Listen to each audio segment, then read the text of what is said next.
দুই সিনেমার গল্পটা বেশ উত্তেজনাপূর্ণ।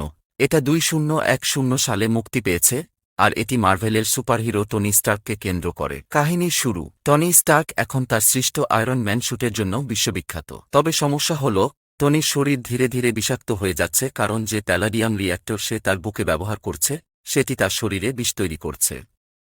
নতুন ভিলেন। এদিকে ইভান ভ্যানকো নামে এক রাশিয়ান ইঞ্জিনিয়ার প্রতিশোধ নিতে চায়। ইভান তৈরি করে এক শক্তিশালী ইলেকট্রিক চাবুক দিয়ে নিজের অস্ত্র, যেটি সে মোনাকো গ্র্যান্ড প্রিক্সে আয়রন ম্যানের বিরুদ্ধে ব্যবহার করে। সরকার এবং স্টার্ক।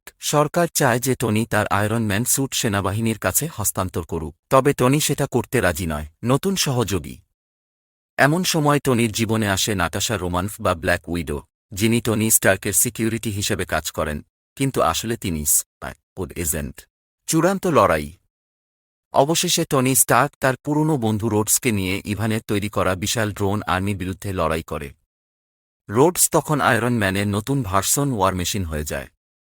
শেষমেশ টনি স্টার্ক তার সমস্যার সমাধান বের করে এবং নতুন উপাদান দিয়ে তার রিয়্যাক্টর তৈরি করে, যা তার শরীরকে বিষমুক্ত রাখে। আর ইভান ভ্যানকোর পরিকল্পনাও ব্যর্থ হয়।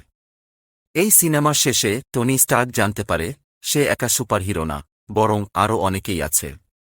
অ্যাভেঞ্জার্স ইনিশিয়েটিভ এর এক বড় অংশ হিসেবে তাকে দেখা যায়। এইভাবেই আয়রন ম্যান 2 এর কাহিনী এগিয়ে যায়।